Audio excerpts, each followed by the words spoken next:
ప్రియమైన సహోదర సహోదరులారా, మధ్యాహ్నం దైవ సన్నిధికి చేరి వచ్చిన మీకందరికీ మరొకసారి ప్రేమ వందనాలు తెలియజేస్తున్నాను.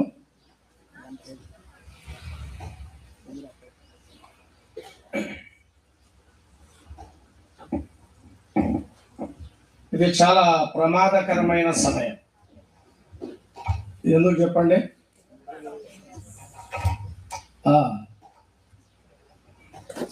కడుపు నిండా భోంచేసిన తర్వాత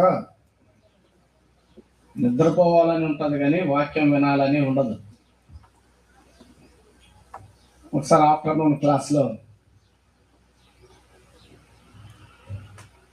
ఒక ఆయన చాలా తీవ్రంగా లెక్చర్ ఇస్తున్నాడు, ఒక లెక్చరర్. ఆ రెండో వరుసలో ఒకడు హాయిగా నిద్రపోతున్నాడు. సరైన పాఠం చెప్తూ ఒకసారి అలా చూశాడు. ఆ ప్రక్కన వానికి సైగ చేశాడు. ఇట్లా అన్నాడు, అంటే వాడిని లేపమని. వాడు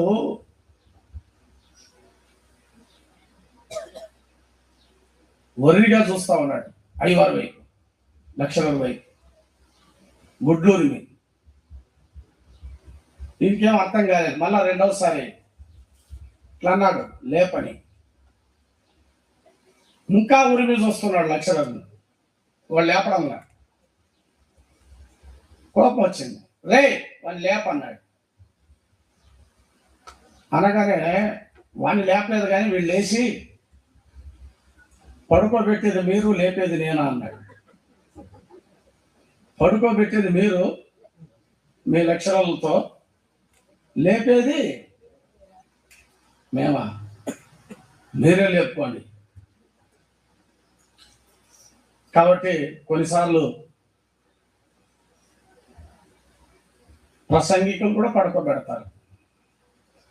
గనుక మనం జాగ్రత్తగా ఉండి దైవ వాక్యాన్ని ఆసక్తితో ప్రార్థన పూర్వకంగా వినడానికి ప్రయత్నం చేద్దాం. దైవ గ్రంథంలో నుండి మనము ధ్యానిస్తున్నట్టుగా ఎస్తేరు గ్రంథం మొదటి అధ్యాయం. ఉదయకాలం చదువుకున్నాం కదా, అవే వచనాలు, 7 వచనాలు మనం చదువుకుందామండి. ఎస్తేరు గ్రంథంలో నుండి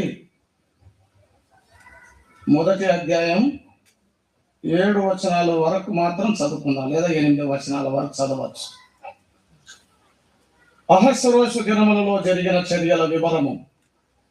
హిందూ దేశం మొదలుకొని కూషు దేశం వరకు 127 సంస్థానములను అహస్వరోషు ఏలిన.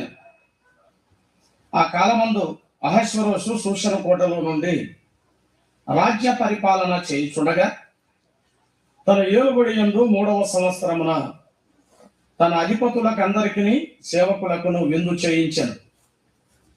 పారసీక దేశము యొక్కయు మాధ్య దేశము యొక్కయు పరాక్రమశాలులను, గనులను, సంస్థానాధిపతులను అతని సన్నిధిని ఉండగా, అతడు తన మహిమగల రాజ్యము యొక్క ఐశ్వర్య ప్రభావములను, తన మహత్యాతిశయ ఘనతలను అనేక దినములు, అనగా 180 దినములు కనుబరిచెను. ఆ దినములు గడిచిన తర్వాత రాజు సూషణ కోటలోనున్న అల్పులకేమి, గనులకేమి, జనులందరికీ రాజు కోటలోని తోట ఆవరణములో 7 దినములు విందు చేయించాను. అక్కడ దవడ ధూమ్ర వర్ణములు గల అవిశనారతో చేయబడిన త్రాళ్లతో చలవరాతి స్తంభముల మీద ఉంచబడిన వెండి కమ్ములకు తగిలించిన తెలుపును ఊదారంగును కలిసిన తెరలు వేలాడుచుండెను. మరియు ఎరుపు, తెలుపు, పసుపు, నలుపు అయిన చలవరాళ్లు పరిచిన నేల మీద వెండి బంగారుమయమైన జలతారు గల పరుపులుండెను. అచ్చట కూడిన వారికి వివిధమైన బంగారు పాత్రలతో పానమిచ్చుచు, రాజు స్థితికి తగినట్టుగా రాజు ద్రాక్షారసమును దాసులు అధికముగా పోసేది. ఆ విందు పానము ఆజ్ఞానుసారముగా జరుగుటను బట్టి ఎవరునూ బలవంతము చేయలేదు. ఎవడు కోరినట్టుగా వానికి పెట్టవలెనని తన కోట పనివారికి రాజు ఆజ్ఞ ఇచ్చి ఉండెను. రాణి అయిన వస్తే కూడా రాజైన అహశ్వరోషు కోటలో స్త్రీలకు ఒక విందు చేయించెను. ప్రార్థన చేసుకొని మనం దేవుని వాక్యాన్ని విందామండి. మహిమగల దేవ, గర్వమైన రక్షకుడా, ఈ మధ్యాహ్నం మరొకసారి మీ సన్నిధిని మేము అనుభవించాలని మీ ఎదుట కూర్చొని ఉన్నాం. మీరు మాతో మాట్లాడండి. మీరు మాట్లాడితే మాకు క్షేమం. అబ్రహాము జీవితంలో అనుభవంలో నుండి మీరు అందించిన ఆత్మీయమైన పాఠంకై స్తోత్రములు. దేవా, ఎస్తేరు గ్రంథములో నుండి మీరు మాకిస్తున్న విస్తారమైన సంగతులకై సత్యాలకై స్తోత్రములు. ఈ మధ్యాహ్నం కూడా మీరు మాతో ముచ్చటించమని మాట్లాడమని, ఇందులోని సత్యాలు సంగతులు మా వ్యక్తిగత జీవితాలకు, కుటుంబ జీవితాలకు, సంఘ జీవితాలకు ప్రయోజనకరంగా మలుచుమని మా మంచి బోధకుడు ఉపదేశకుడైన యేసుక్రీస్తు ప్రభు అతి శ్రేష్టమైన ఘనమైన నామములో ప్రార్థన చేసి వేడుచున్నాము తండ్రి, ఆమేన్.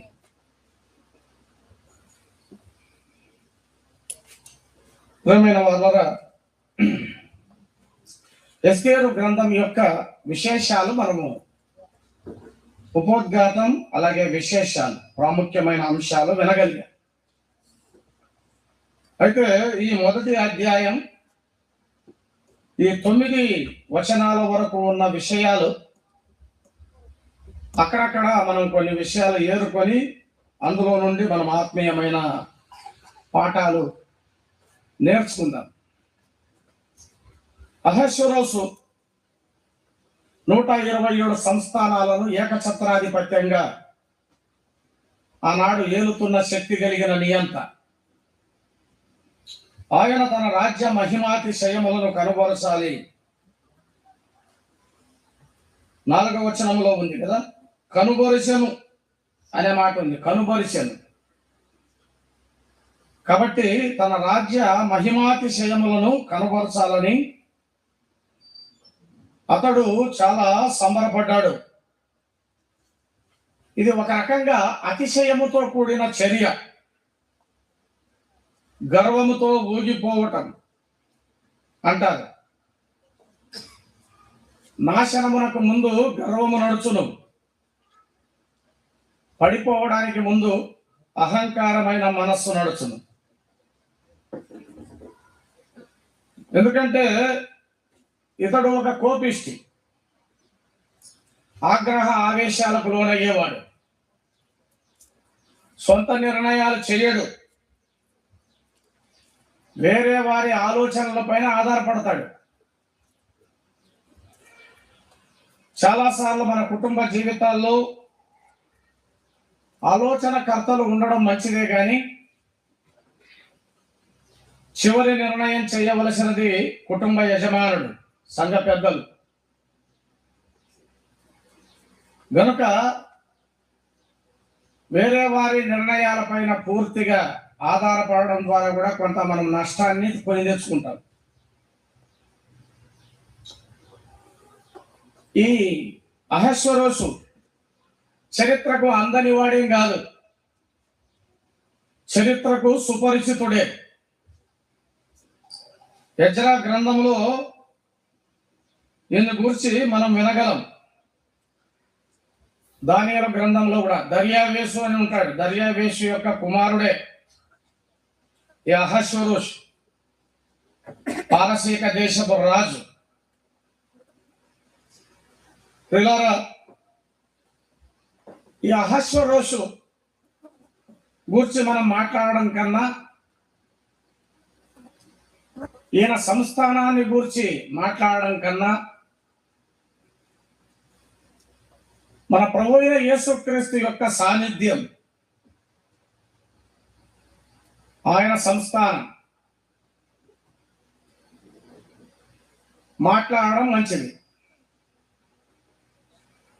127 సంస్థానాలకు ఏకఛత్రాధిపతి అహశ్వరోషు.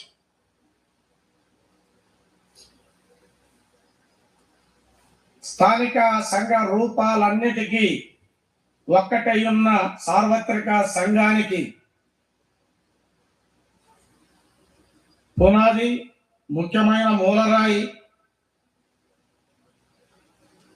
మన ప్రభువైన యేసుక్రీస్తు. మత్తయి సువార్తలో చెప్పాడు కదా, ఈ బండ మీద నా సంఘమును కట్టుదును, నా సంఘము అని చెప్పాడు. సంఘము ప్రభు యొక్క సంస్థానం, సంఘము ప్రభు యొక్క ఇలాకా, సంఘము ఆయన యొక్క ఆత్మీయమైన ప్రభుత్వం. సంఘమునకు శిరస్సు ప్రభువైన యేసుక్రీస్తే. సంఘం అనే శరీరమునకు ఆయనే శిరస్సు.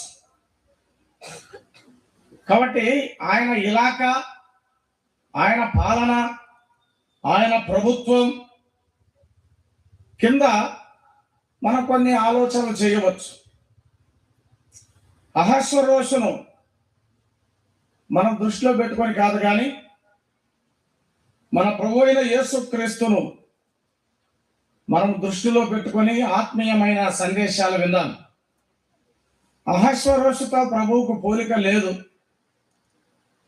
కానీ మన ప్రభు యొక్క సంస్థానం, ఆయన సాన్నిధ్యం క్రింద ఎలా జీవించాలో, ఎలా ప్రభువును సేవించాలో అనే సత్యాలు ఈ భాగంలో నుండి విందాం. మొట్టమొదటిగా అతడు విందు చేశాడు అనే మాట వ్రాయబడింది. 3వ వచనంలో చెప్పాడు, తన ఏలుబడి అన్నాడు కదా, ఏలుబడి చేస్తున్నాడు. ఈనాడు సంఘాల్లో ఎవరు ఏలుబడి, ఎవరి ప్రభుత్వం, ఎవరి పాలన సాగుతుంది? ప్రభు ఏలుబడి చేస్తున్నాడా? ఆయన శిరస్సు కింద మనం జీవిస్తున్నామా? అహశ్వరోషు ఏలుబడి మన ప్రభు అయిన యేసుక్రీస్తు యొక్క ఏలుబడి. పిల్లారా, 3వ సంవత్సరమున అతడు విందు చేశాడు అని చెప్పాడు. ఇంచుమించుగా 7-8 రకాల విందులు ఎస్తేరు గ్రంథంలో ఉన్నాయి. ఇక్కడే మొదటి అధ్యాయంలోనే ఒకే విందే గాని 3 భాగాలుగా విందు ఉంది. అర్ధ సంవత్సరం 180 రోజులు విందు చేసినట్టుగా కూడా అక్కడ వ్రాయబడింది. ఇంతకు ఏంటి విందు? క్రైస్తవ జీవితం ఒక రకంగా విందే, సమాధి కార్యక్రమం కాదు.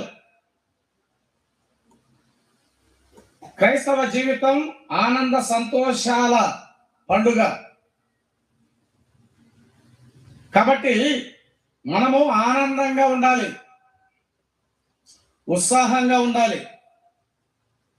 దిగులుగా ఉండే జీవితం కాదు.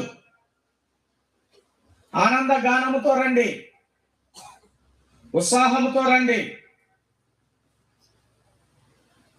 సంతోషిస్తూ రండి, పాటలు పాడుతూ రండి, ఆయన ఆలయములోనికి ప్రవేశించండి అనే మాటలు కీర్తన గ్రంథం అంతట్లో నిండుగా ఉంటాయి. ఊసురోమని రావడం కాదు. సొంత ఫంక్షన్లకి ఎలా తయారైపోతామో, ఎంత సంతోషంగా పోతామో మనకు తెలుసు. కానీ దైవ సాన్నిధ్యానికి రావడానికి, ఆయన మందిరానికి రావడానికి మనం అలాంటి సంతోషాన్ని చూపిస్తామా? చెప్పనసఖ్యమును మహిమాయుక్తమునైన ఆనందాన్ని ఆయన నీకు నాకు అనుగ్రహించారు. ఒకటి ధాన్య ద్రాక్షరసాలు విస్తరించిన నాటి సంతోషము కంటే అధికమైన సంతోషాన్ని మన హృదయములో ఆయన పుట్టించాడు.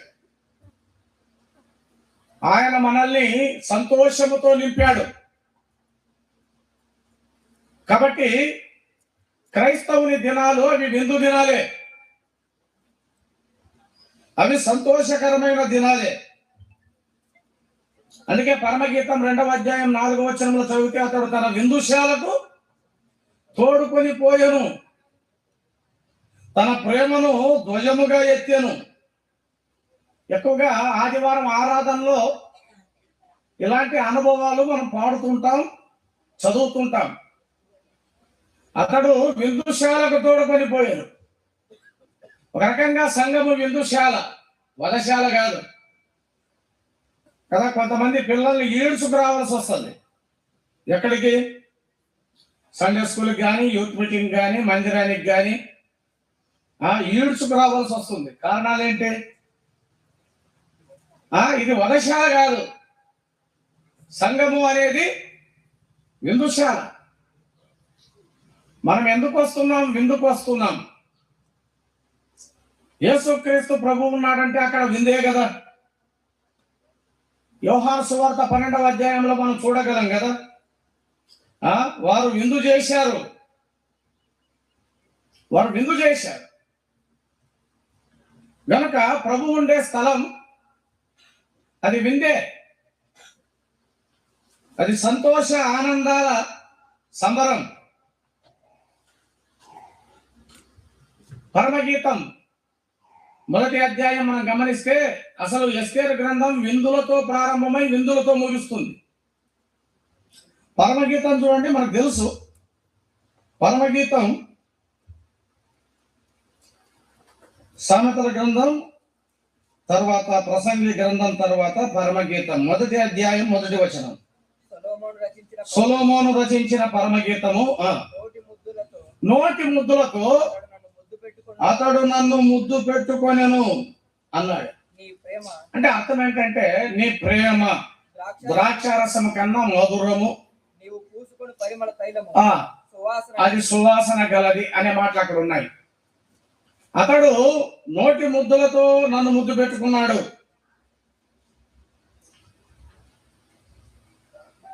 ఒక వ్యక్తి ఒకేసారి ఒక్కరినే ముద్దు పెట్టుకోగలడు. అసలు ముద్దు అంటే అర్థం ఏంటంటే అంతరంగంలో ఉన్న ప్రేమకు బాహ్య స్పందన ముద్దు. ఒక వ్యక్తి ఒకేసారి ఇద్దరిని ముద్దు పెట్టుకోలేడు. ప్రియులారా, ఈ మధ్యాహ్నం ఆలోచన చేయండి. వేరు ప్రియుల కన్నా నీ ప్రియుని విశేషము ఏమి? అతడు నన్ను ముద్దు పెట్టుకున్నాడు. సియోను కుమార్తెలు ఉన్నారు, యెరూషలేము కన్యకలు ఉన్నారు, అంతఃపుర స్త్రీలు ఉన్నారు. కానీ నేను నల్లని దానను, ఎండ తగిలిన దానను, పొలానికి కావలి కట్టాను, ఏమాత్రము ఎన్నిక లేని నన్ను ఆయన ముద్దు పెట్టుకున్నాడు. ఈ ప్రపంచంలో ఎంతో మంది ఉండగా ఆయన నిన్ను ప్రేమించాడు. నీ మీద ప్రేమను ధ్వజముగా ఎత్తాడు. జ్ఞాని ఏమాయను, శాస్త్రి ఏమాయను, ఈ లోకపు తర్కవాది ఏమాయను, దేవుడు వారిని జ్ఞానులను సిగ్గుపరచడానికి వెర్రివారమైన మనలను ఎన్నుకున్నాడు.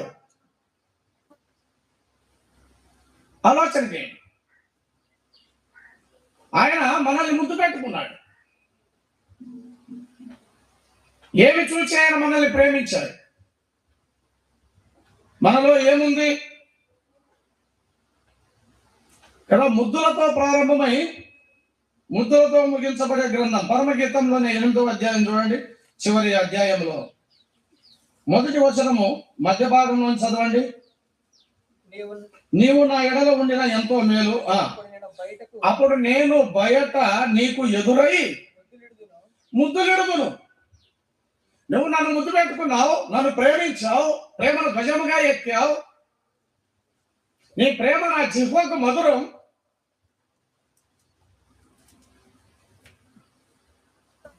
ఎంతో మంది ఉండగా నువ్వు నన్ను ప్రేమించావు. కానీ ఇప్పుడు నేను నిన్ను ప్రేమిస్తాను. బయట ఎదురై నేను ముద్దులిడుదును.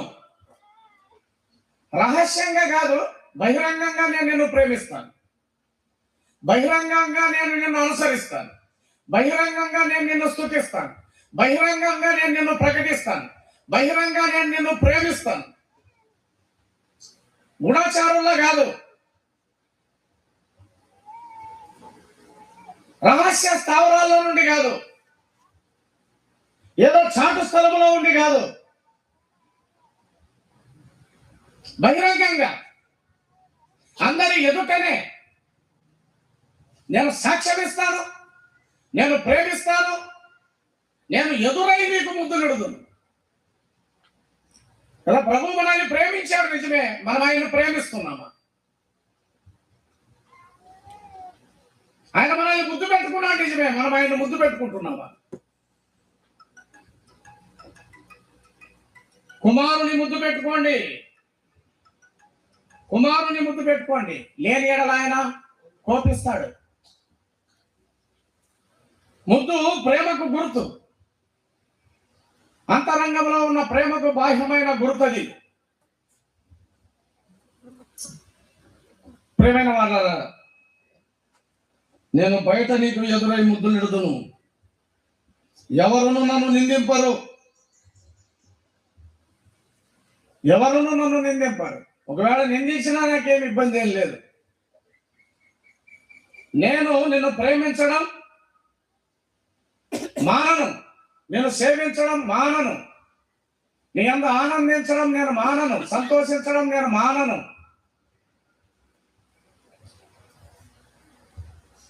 కాబట్టి ముద్దులతో ప్రారంభమై ముద్దులతో ముగించబడిన గ్రంథం పరమగీతం. నిజమైన క్రైస్తవాన్ని జీవిస్తే, క్రైస్తవ జీవితాన్ని నేను జీవిస్తే మన జీవితం పరమగీతమే, లేకపోతే విలాప వాక్యం. కాబట్టి ఆలోచన చేయండి. క్రైస్తవ జీవితం సంతోష ఆనందాల సహవాసపు విందు. రండి ఉత్సహించి పాడదాం, ఆనందగానం చేద్దాం, రండి ఉల్లసిద్దాం, రండి పరిశుద్ధ ఆవరణములు ధరించుకొని రండి, ఆయన గుమ్మములో ప్రవేశించండి. కదా తహతహ ఆ ఉత్సాహం, ఆ ఆనందం, ఆ సంతోషం మనకున్నాయా? లేకపోతే ఏడుపు ముఖంతో వస్తున్నామా? తప్పదని వస్తున్నాము, ఎవరైనా ఏమన్నా అనుకుంటారని వస్తున్నామా? ప్రియులారా,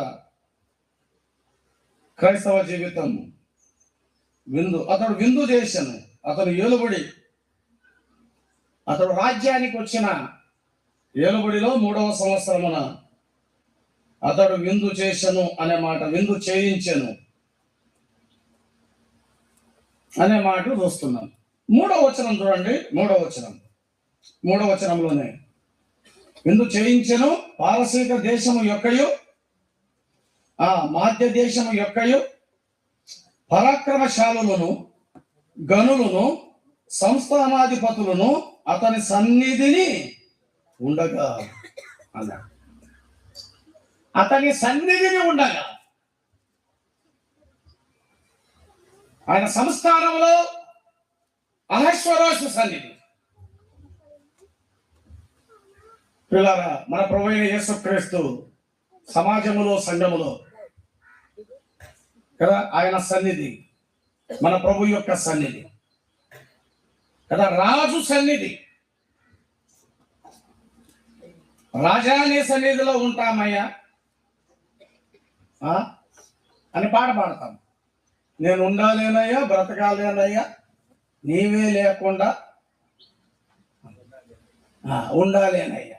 నువ్వు ఉండలేవని తెలిసే ఆయన ఎవరో పాట రాశాడు. నువ్వు ఎక్కడ ఉంటావు? పట్టుమని 15 నిమిషాలు ఉండవు, పాట పాడి వెళ్ళిపోతావు. అంటే నువ్వు ఉన్నట్ట అని. ఆయన సన్నిధిలో చూడండి ఎవరున్నారు? పరాక్రమశాలులు ఉన్నారు అన్నాడు. పిరికివారు కాదు, సంస్థానాధిపతులు ఉన్నారు, పరాక్రమశాలులు ఉన్నారు, యుద్ధశూరులు ఉన్నారు, ధైర్యవంతులు ఉన్నారు. ఆయన సన్నిధిలో గొప్పవారు కాబట్టి ఆయన సన్నిధికి వచ్చారని కాదు, ఆయన సన్నిధికి వచ్చేవారు కాబట్టి వాళ్ళు గొప్పవాళ్ళు అయ్యారు. ఆయన సన్నిధిలో వారు గొప్పవారు. ప్రభు సన్నిధికి వచ్చేవారు వారు గొప్పవారే. దావీదు బల దగ్గర కుంటివాడైనటువంటి మెఫీబోషెతు చచ్చిన కుక్క వంటి వాడని అన్నాడు కదా, కుళ్ళిన శవం వంటి వాడని అన్నాడు. కానీ దావీదు బల దగ్గర రాజకుమారుడు అయినట్టుగా కూర్చున్నాడు. అతని కుంటితనం కనబడలేదు. అతడు రాజకుమారుల్లో ఒకడు. కుక్క వంటి వాడు కాదు, శవం వంటి వాడు కాదు. ఆరాధనలో ఇవే చెప్తా ఉంటారు. కుక్క వంటి వాడిని ప్రభా, శవం వంటి వాడిని ప్రభా, పంది లాంటి వాడిని ప్రభా, పొర్లుతుంటే ప్రభా. మరి కొంతమంది ఒట్టోని ప్రభా, మట్టోని ప్రభా అనుకుంటారు. లోపల మాత్రం చాలా గట్టోళ్ళు అని వాళ్ళకి వాళ్ళే తీర్మానించుకుంటారు. పైకి మాత్రమే ఒట్టోళ్ళు మట్టోళ్ళు అంటారు, లోపల మాత్రం మేము చాలా గట్టోళ్ళు అనుకుంటారు. పిల్లరా, ఈ మధ్యాహ్నం ఆలోచన, ఆయన ప్రెజెన్స్, ఆయన సన్నిధి కదా. సంఘం ఆయన ప్యాలెస్, ఆయన అంతఃపురం, ఆయన సంస్థానం, ఆయన ప్రభుత్వం. కాబట్టి ఆయన సన్నిధిలో నిత్య సుఖములు ఉన్నాయి. ఆయన సన్నిధిలో సంపూర్ణ సంతోషము కలదు. పరాక్రమశాలులు ఉన్నారు, ఓడిపోయేవారు కాదు. వారమంతట్లో ఓడిపోయి ఆదివారం నువ్వు చేసే ఆరాధన అది విజయవంతమైంది కాదు, ప్రభువుకు సంతోషాన్ని కలిగించదు. వారమంతట్లో దాస్యంలో ఉండి ఆదివారం ప్రభువును స్తుతించలేవు. బబులోను నదుల దగ్గర మేము ఉన్నప్పుడు బానిసత్వములో దాసులుగా ఒక కీర్తన పాడమన్నారు. మేము ఎలా పాడతాం కీర్తన? అన్యుల దేశంలో యెహోవా కీర్తన మేము ఎట్లు పాడగలం? మా సితారాలు నిర్వంచి చెట్లకు తగిలించితిమి. దాసత్వంలో ఉంటే పాట వస్తుందా? ఓడిపోతే పాట వస్తుందా? ఓడిపోయిన వారు ఏం ఆరాధిస్తారు? పడిపోయిన వారు ఏం సేవిస్తారు? వారమంతట్లో ప్రభు కోసమై ధైర్యంగా జీవించి పవిత్రంగా బ్రతికి ఆయన సన్నిధిలో నిందారహితులుగా, ధైర్యశాలులుగా ఆయన సన్నిధిలో కనబడడం, ప్రభువును సేవించడం, ఆయన సన్నిధిలో ఉండడం, పిల్లరా ఎంత శ్రేష్టమైన విషయం ఆలోచన చేయండి. అందుకే అంటారు కదా, రాజుల మొదటి గ్రంథం 17వ అధ్యాయం 1వ వచనం, నేను ఎవరి సన్నిధిలో నిలవబడి ఉన్నాను, నేను ఎవరి సన్నిధిలో నిలవబడి ఉన్నాను? ఆ యెహోవా జీవము తోడు కదా, ఆ యెహోవా జీవము తోడు. వర్షము పడదు, పడుతుంది. ఎందుకంటే అది నేను చెప్పేది కాదు. ఎవరి సన్నిధిలో నేను నిలవబడి ఉన్నాను, ఆ ఏరియా అడ్రస్ అదే కదా. ఎవరి సన్నిధిలో నేను నిలవబడి ఉన్నానో ఆ యెహోవా జీవము తోడు. ఆయన సందేశాలు కానీ, ఆయన సేవా పరిచర్య కానీ, ఆయన చేసే అద్భుతాలు కానీ, వాటన్నిటికీ మూలం ఏమిటంటే నేను ఎవరి సన్నిధిలో నిలబడి ఉన్నాను. మనం చేసే పోరాటాలు, మనం చేసే పరిచర్యలు, మనం చేసే యుద్ధాలు, అవన్నీ మనం ఎవరి సన్నిధిలో ఉన్నామో. పేతురు యోహానుల ధైర్యము చూచి వీరు యేసుతో కూడా ఉండిన వారని గుర్తెరిగారంట. యేసుతో కూడా ఉన్నారు కనుకనే ఈ ధైర్యం, యేసుతో కూడా ఉన్నారు కనుకనే ఇంత ధైర్యంగా ఉన్నారు, ఇంత భయపడకుండా ఉన్నారు. పేతురు యోహానుల ధైర్యం, విద్య లేని పామరులు, అంటే సాధారణమైన విద్య లేదని కాదు కానీ వేదాంత విద్య లేని వారు ఇంత ధైర్యంగా ఉండడానికి కారణం ఏంటంటే వీరు యేసుతో కూడా ఉన్నారు. యేసు ప్రభుతో ఉంటే వస్తుంది, ఆ ధైర్యం వస్తుంది, ఆ శక్తి వస్తుంది, ఆ బలం వస్తుంది. వీళ్ళారా ఆయన సన్నిధిలో పరాక్రమశాలు ఉన్నారంట, సంస్థానాధిపతులు ఉన్నారంట, గనులున్నారు. గనులంటే నన్ను గణపరచు వారిని నేను గణపరుస్తా. ఆయన్ను గణపరిచేవారే గనులు. ఆయన్ని హెచ్చించేవారే, ఆయన్ను గణపరిచేవారే, ఆయన కీర్తించేవారు, ఆయన పొగిడేవారు. రాజు దగ్గర అలాంటి వారే ఉంటారు. నన్ను గణపరచు వారిని నేను గణపరుస్తాను. గనులు ఉన్నారు, సంస్థానాధిపతులు ఉన్నారు, పరాక్రమశాలు ఉన్నారు. నీ సన్నిధిలో అతని సన్నిధిని ఉండగా అనే మాట మనం చూస్తున్నాం. అతని సన్నిధిని ఉండగా. మూడవదిగా చూడండి, మూడవ విషయము 4వ వచనం చదువుకుందాం. 4వ వచనం, అతడు తన మహిమగల రాజ్యం యొక్క ఐశ్వర్య ప్రభావములను, తన మహత్యాతిశయ ఘనతలను అనేక దినములు అనగా 180 దినములు కనుపరిచెను అన్నాడు. అసలు ఆ విందు చేయడంలో ఉద్దేశం ఏంటి? తన రాజ్య మహిమ, తన రాజ్య ప్రభావం, తన రాజ్య ఘనత ఆ వచ్చిన వారికి చాటి చెప్పడానికి, తెలియజెప్పడానికి, కనబరచడానికి. తన ఎలాంటి చక్రవర్తో, తన మహిమ ఏంటో, తన ప్రభావం ఏంటో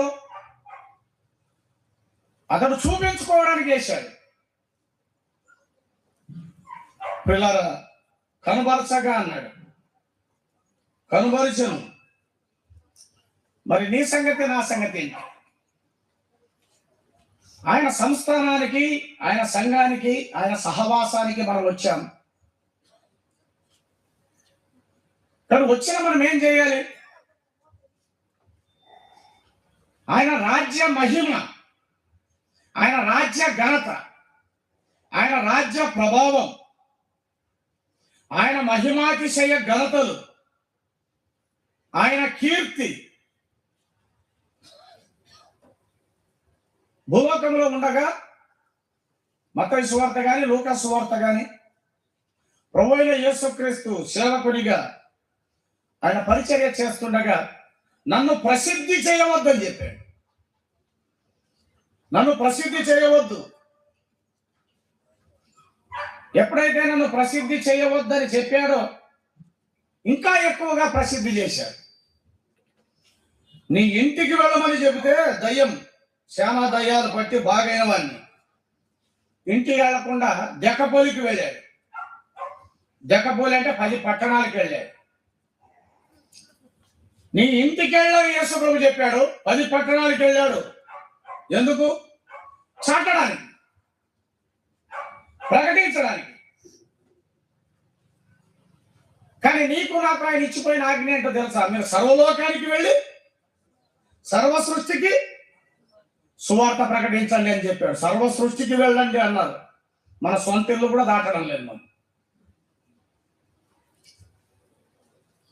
ఇంటికి వెళ్ళి చెప్పన్నాడు, 10 పట్టణాలకు వెళ్ళాడు. అంటే ఇంటికి పోలేదని కాదు, ఇంట్లో చెప్పి మరలా అదనంగా జక్కపొలిలో చెప్పాడు 10 పట్టణాల్లో.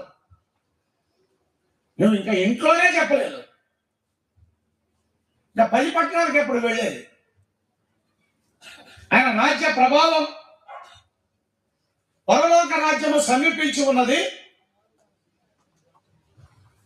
కాలము సంపూర్ణమై ఉన్నది, దేవుని రాజ్యము సమీపించి ఉన్నది. అందరూ అంతటా మారు మనసు పొంది సువార్తను నమ్మండి. పిల్లరా, ఆలోచన ప్రకటిస్తున్నామా? ఇంకా చెప్పాలంటే సువార్త ప్రకటించడానికి అత్యంత ప్రమాదకరమైన స్థలం ఏదైనా ఉందంటే అది మన ఇల్లే. బయట చెప్పొచ్చు కానీ ఇంట్లో చెప్పలేకపోతున్నాం. మన పిల్లలకి మనం చెప్పడం లేదు, మన ఇంటి వారికి మనం చెప్పలేకపోతున్నాం, మన బంధువులకు చెప్పలేకపోతున్నాం, మన స్నేహితులకు చెప్పలేకపోతున్నాం.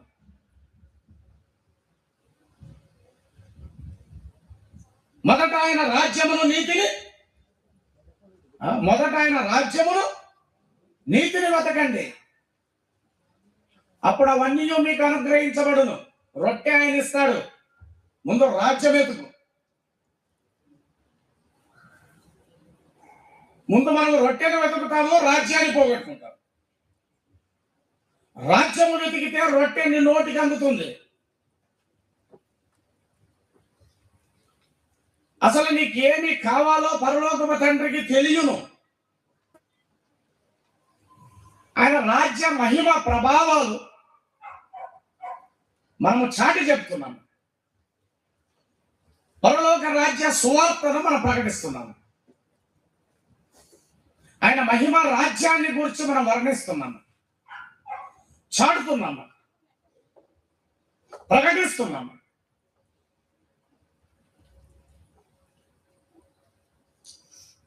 ఆయన రాజ్యం యొక్క మహిమైశ్వర్యములు, ప్రభావము అనే మాట మనం చూస్తున్నాం. ప్రకటన గ్రంథం 4వ అధ్యాయం 11వ వచనం చదవండి ఒకరు. ప్రకటన గ్రంథం 4:11. ఆ 24 పెద్దలు సింహాసనం నందు ఆసీనుడై వాని ఎదుట సాగిలపడి, ఆ సింహాసనం నందు ఆసీనుడై ఉన్న వాని ఎదుట సాగిలపడి, యుగ యుగములు జీవించుతున్న వానికి నమస్కారము చేయుచు, ప్రభువా మా దేవా నీవు సమస్తమును సృష్టించితివి, నీ చిత్తమును బట్టి అవి ఉండెను, దానిని బట్టి సృజించబడెను గనుక నీవే మహిమ ఘనత ప్రభావములు పొంద నర్హుడవు. మనం కూడి వచ్చిన ప్రతిసారి ఆరాధనలో మాత్రమే కాదు, సామాన్యమైన కూడికలైనా ప్రత్యేక కూడికలైనా యెహోవా మాకు కాదు, నీ కృపా సత్యములను బట్టి నీ నామమునకే మహిమ ఘనత ప్రభావం కలుగును గాక. దాన్ని పొందడానికి నువ్వు మాత్రమే అర్హుడవు అని ప్రకటించడం, చెప్పడం. చూడండి తర్వాత 5:13 ఒక మాట చదువుతాం. చూడండి 5వ అధ్యాయం 13వ వచనంలో,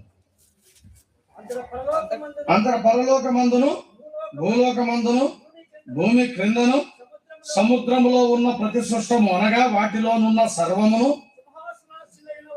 ఆ సింహాసనాసీనుడై ఉన్న వానికి గొర్రె పిల్లకును స్తోత్రమును ఘనతయు మహిమయు. ఇక్కడ ఇంకొకటి చేరింది కదా, అక్కడ 3, ఇక్కడన్నీ చెప్పండి. అక్కడ మహిమ ఘనత ప్రభావం, ఇక్కడ స్తోత్రము ఘనత మహిమ ప్రభావము యుగ యుగములకు కలుగును గాక, యుగ యుగములకు కలుగును గాక అని చెప్పుట వింటిని, యుగ యుగములకు కలుగును గాక అని చెప్పుట వింటిని. 7వ అధ్యాయం చూడండి 12వ వచనం. దేవదూతలందరూ సింహాసనము చుట్టూను పెద్దల చుట్టూను ఆ 4 జీవుల చుట్టూను నిలువబడి ఉండిరి. వారు సింహాసనం ఎదుట సాష్టాంగపడి ఆమేన్, యుగ యుగముల వరకు మా దేవునికి ఆ స్తోత్రము, మహిమ, జ్ఞానము, కృతజ్ఞతాస్తుతి, ఘనత, శక్తి, బలము కలుగును గాక. ఎన్ని చెప్పండి. ఇలా చెప్పడంలో వారు విస్తరించారు. ఇలా చెప్పడంలో విస్తరించారు. నీవు నేను ఇలా చెప్పగలుగుతున్నాను. ఆయన రాజ్య ప్రభావాన్ని, ఆయన మహిమను, ఆయన ఘనతను, ఆయన ఐశ్వర్యాన్ని, ఆయన కీర్తిని పొగడడానికి, కీర్తించడానికి, గొప్ప చేయడానికి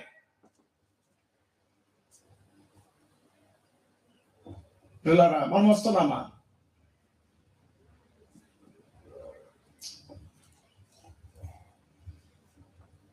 ఆ ప్రభువును మనం ఎత్తి చూపుతున్నాం. మన జీవితాల ద్వారా, మన స్థుతుల ద్వారా, మన పాటల ద్వారా, మన సేవ ద్వారా, మన పరిచర్య ద్వారా ప్రభువు కనబడుతున్నాడు. ఆయన గొప్ప చేయబడుతున్నాడు. ఆయనకు మహిమ కలుగుతుందా, ప్రభావం కలుగుతుందా? ప్రభువును మనం చూపించగలుగుతున్నాం.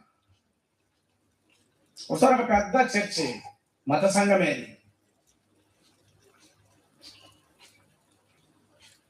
అవ్వ మనవరాలు ఆ రోజు ఆ చర్చికి వెళ్ళారు ఆరాధనకి. చిన్న మనవల, చిన్న బిడ్డ, ఒక 5-6 సంవత్సరాల చిన్న పిల్ల. ఆ రోజు అక్కడ వాక్యం చెప్పే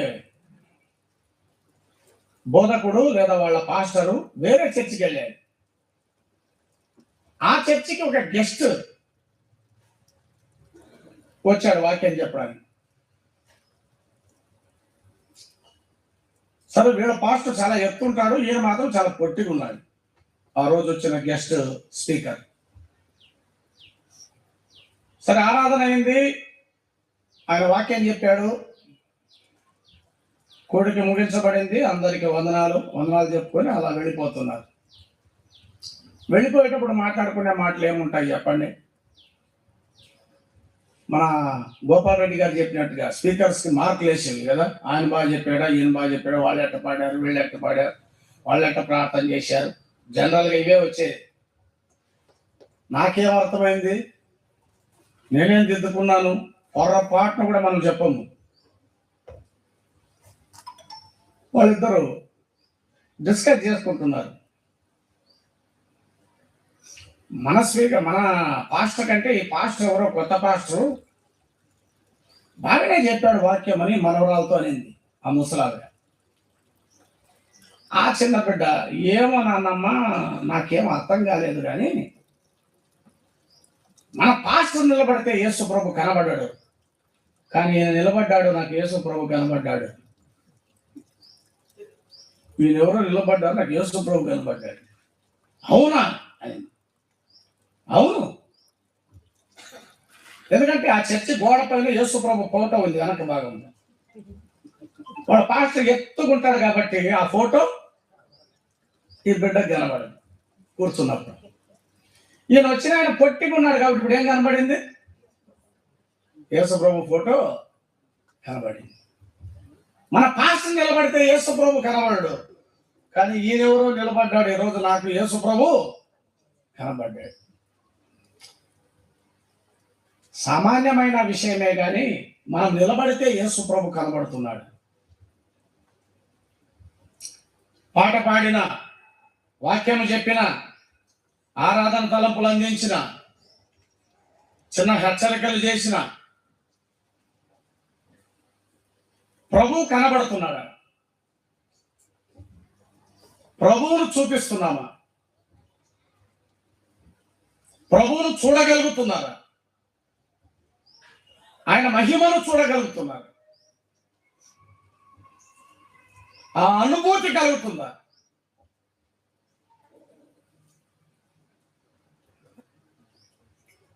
ప్రియులారా, ఆయన సంస్థానం, సంఘం, ఆయన ఇలాకా, ఆయన సచివాలయం అని కూడా చెప్పవచ్చు. ఆయన ఏలుబడి, ఆయన ప్రభుత్వం, కదా ఆయన క్రింద మనము జీవించే, మనం సేవించే, మనం ఆయన ప్రజలుగా ఎలా చేరి వస్తున్నాం? మన వైఖరి ఎలా ఉంది? ఎలాంటి అనుభూతి పొందుతున్నాం? ఆత్మ సంబంధంగా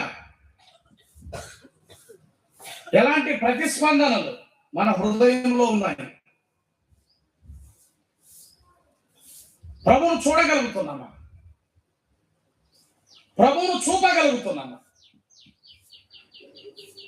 ప్రభువును మహిమపరచగలుగుతున్నామా? ఆ సమృద్ధి ప్రవేశం మనకుందా? కనుపరిచెను.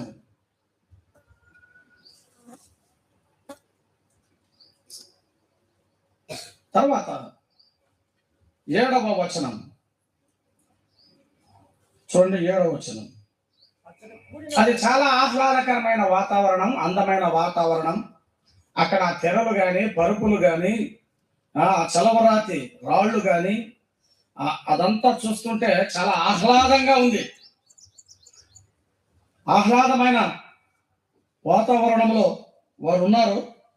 ధూమ్ర వర్ణములో గల అవిసనాలతో చేయబడిన త్రాళ్లతో చలవరాతి స్తంభముల మీద ఉంచబడిన వెండి కమ్ములకు తగిలించిన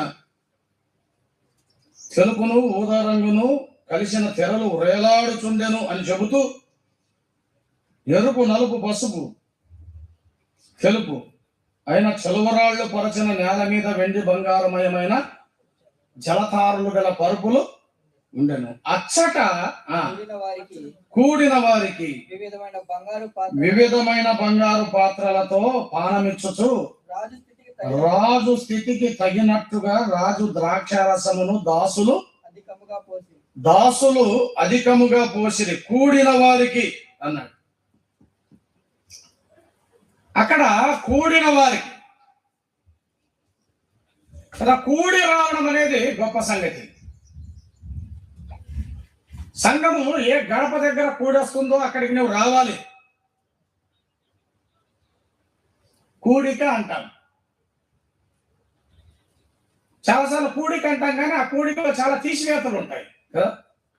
అంటే చాలా మంది రారు.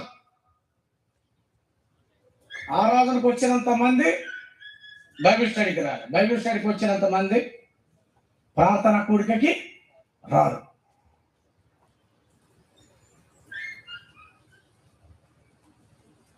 ఆలోచించి కూడికలు ఉన్నాయంటే, ఒకడు ఆకతాయిగా తీసివేతలు లేవా అన్నాడు.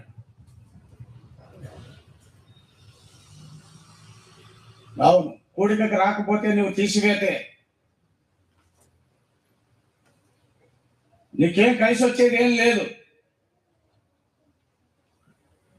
ఆ దినము సమీపించకూడదు, సమాజంగా కూడుట మానవద్దు.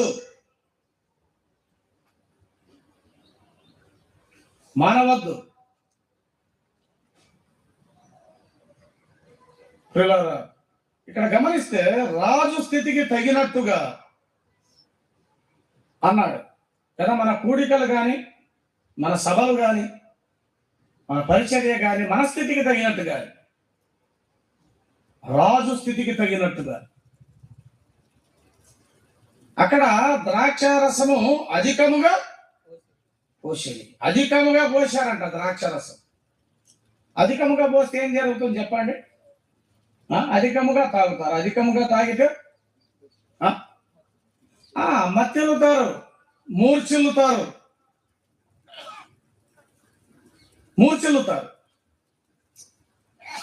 అక్కడికి వచ్చిన ప్రజలు మూర్ఛిల్లేటట్టుగా, మత్తిల్లేటట్టుగా, మైమరిచేటట్టుగా దాసులు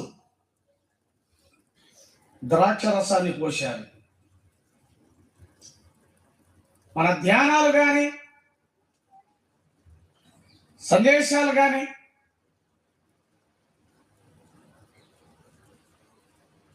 తెలియజేసే సత్యాలు కానీ, పాడే పాటలు కానీ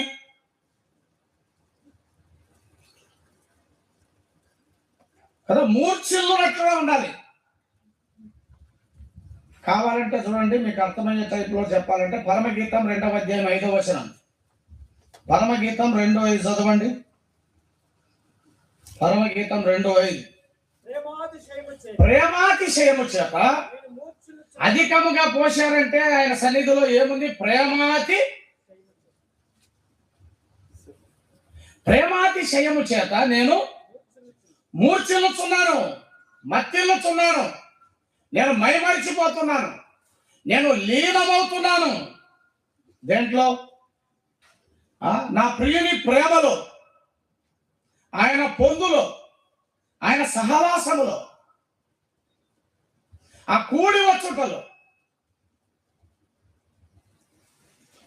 వచ్చుటలో నేను మూర్ఛిల్లుతున్నాను నా ప్రియుని ప్రేమాతిశయము చేత. ఓ యెరూషలేము కుమార్తెలారా, నన్ను లేపొద్దు. నా ప్రేమకు ఇష్టమగు వరకు, వారికి ఇష్టమయ్యేంత వరకు పోయింది అని చెప్పాడు అక్కడ రాజు. తర్వాత చదువుకోండి. వారికి ఇష్టమగు వరకు, నా ప్రేమకు ఇష్టమగు వరకు నేను మూర్ఛిల్లుతున్నాను, ప్రేమాతిశయము చేత మూర్ఛిల్లుతున్నాను. నన్ను డిస్టర్బ్ చేయకండి, నన్ను కలతపరచవద్దు, నన్ను లేపవద్దు, నన్ను లేపకండి, నన్ను కలతపరచకండి. నేను మూర్ఛిల్లుతున్నాను. Don't disturb me. పిల్లరా,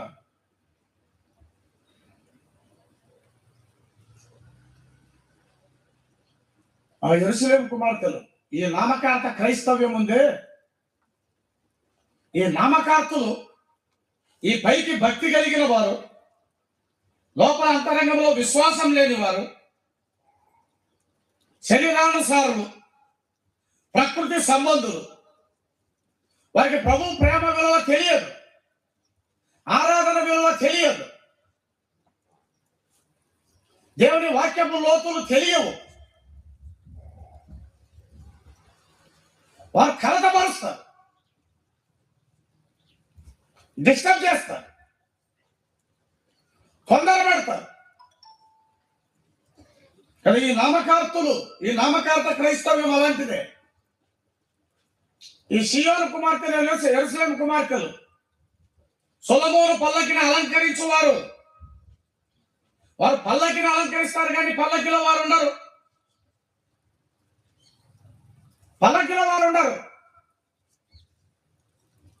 చూడండి, ఎలాంటి అలంకారాలు, ఎలాంటి విద్యుత్ దీపాలు.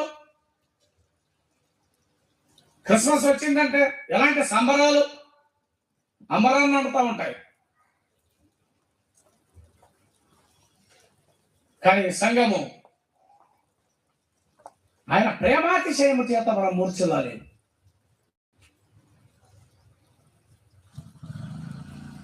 7వ వచనములో 7వ వచనం చదవండి.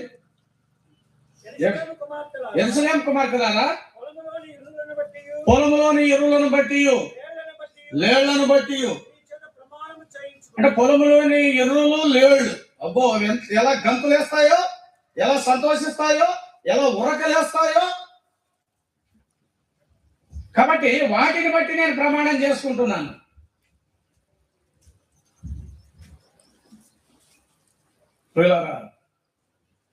ప్రమాణం చేసుకుంటాను. చదవండి. ప్రేమకు ఇష్టమగు వరకు మీరు లేపకయు కలతపరచకయు ఉండుడని మిమ్మల్ని బ్రతిమలాడుతున్నాను అన్నాడు. బ్రతిమాలుకొనుచున్నాను, నన్ను కలతపరచదు. ఎలా?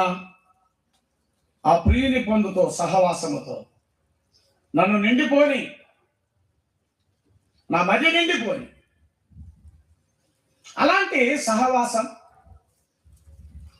అలాంటి ధ్యానం,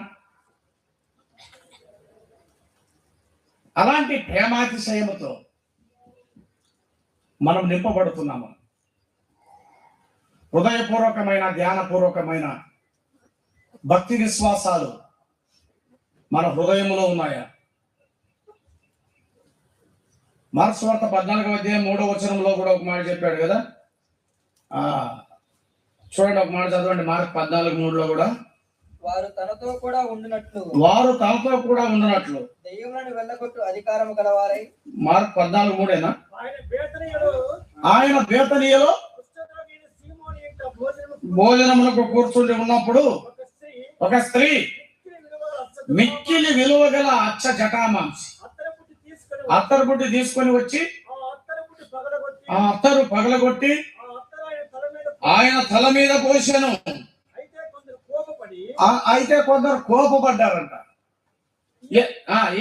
చదవండి. కోపపడి ఈ అత్తరు ఇలాగ నష్టపరచనేలా 300 దేనారముల కంటే ఎక్కువ వెలకమ్మి బీదలకి ఇవ్వచ్చునే. చూడండి, యేసుప్రభు అన్నాడు, ఆమె నేను బ్రతికి ఉండగా ఆమె నన్ను అభిషేకించింది కాబట్టి మీరేలా ఆమెను తొందర పెట్టుతున్నారు. ఆమె జోలికి పోవద్దు, ఈమె జోలికి పోవద్దు. ఈమె నా ఎడల మంచి కార్యం చేసి మీరు సంఘ కార్యక్రమాలు, సేవా కార్యక్రమాలు మీరు ఎప్పుడైనా చేసుకోవచ్చు. నన్ను అభిషేకించే, నన్ను ఆరాధించే, నన్ను ప్రేమించే, ఆ లోతైన ప్రేమ కలిగి జీవించే వారిని వారి జోలికి పోవద్దు, వారి జోలికి పోవద్దు. ఒక రకంగా స్వీట్ వార్నింగ్ ఇచ్చాడు ఎవరు? యేసు ప్రభు. ఈమె జోలికి పోవద్దు. ఆరాధనలో ఉండగా ఎంత డిస్టర్బెన్స్ సంఘాల్లో, ఎన్ని రకాల శబ్దాలు. ప్రశాంతంగా ప్రభును హృదయపూర్వకంగా, హృదయ లోతుల్లో నుండి ధ్యానపూర్వకంగా ప్రభువును జ్ఞాపకం చేసుకోవడంలో పిల్లరా ఆలోచన. ఇవ జోలికి పోవద్దు, నన్ను డిస్టర్బ్ చేయొద్దు.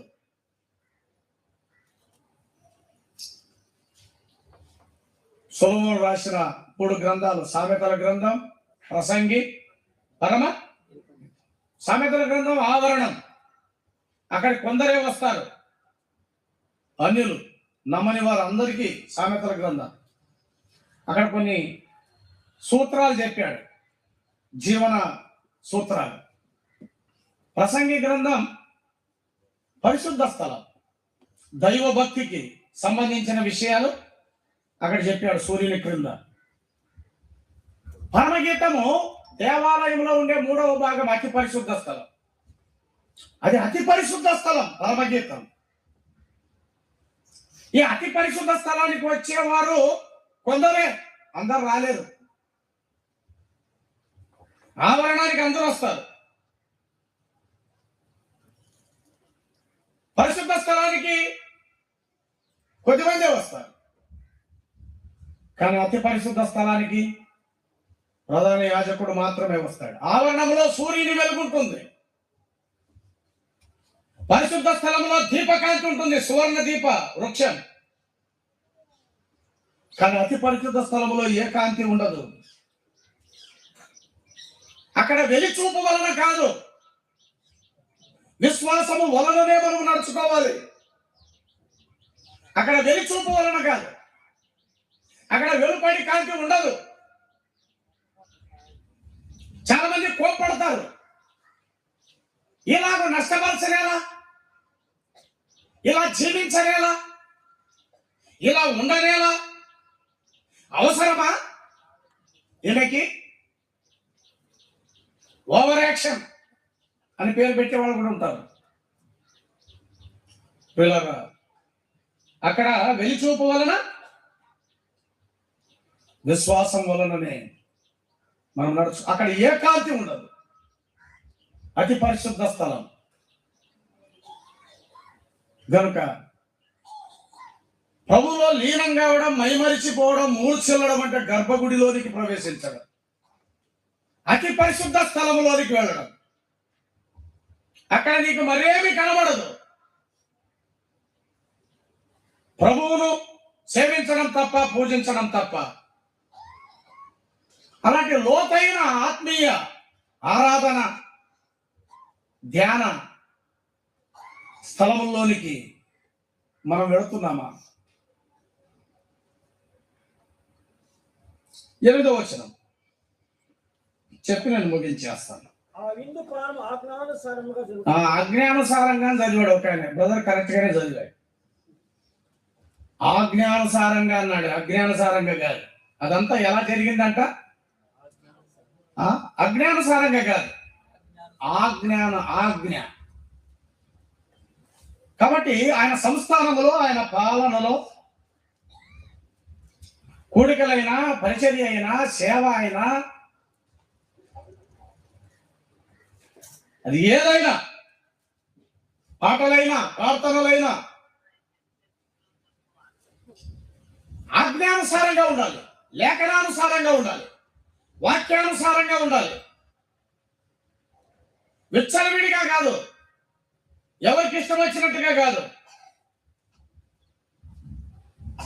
సమస్తమును క్రమముగా, మర్యాదగా జరగనీయండి. వివాహాలైనా సరే,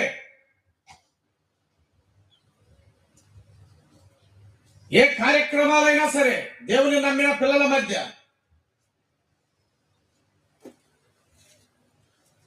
వాక్యానుసారము కానివి, దేవుని ఆజ్ఞానుసారము కానివి, లేఖనానుసారము కానివి, ఆచార సంబంధమైనవి ఉండకూడదు. అదంతా ఆయన ఆజ్ఞానుసారంగానే జరిగింది అని చెప్తున్నాడు. ఆ పానం ప్రకంగా ఆయన సన్నిధి దేవుని రాజ్యము భోజనము పానము కాదు, పరిశుద్ధాత్మ యందలి ఆనందము. అందుకే విందు అని చెప్పాను. పరిశుద్ధాత్మ యందలి ఆనందం. ఇదంతా ఆత్మానుసారంగా, ఆజ్ఞానుసారంగా, లేఖనానుసారంగా జరగాలి. పిల్లరా, మనం ఏ కార్యాలైనా ఆయనకు ఇష్టానుసారంగా జరగాలి. ఆయనకి ఇష్టలుగా మనం జీవించాలి. ఒకటి సంఘము, ఆయన సంస్థానం. సంఘము ఆయన ప్రభుత్వం. సంఘము ఆయన పాలన. అక్కడ ఆయన సంస్థానం కింద ఆయన ఏలుబడి చేస్తుండగా మనం ఎలా మసులుకోవాలో, ఎలా జీవించాలో ఈ మధ్యాహ్నం కొన్ని సంగతులు మనం వినగలిగాం. ప్రభువు ఈ మాటల్ని మన కొరకై దీవించి ఆశీర్వదించును గాక.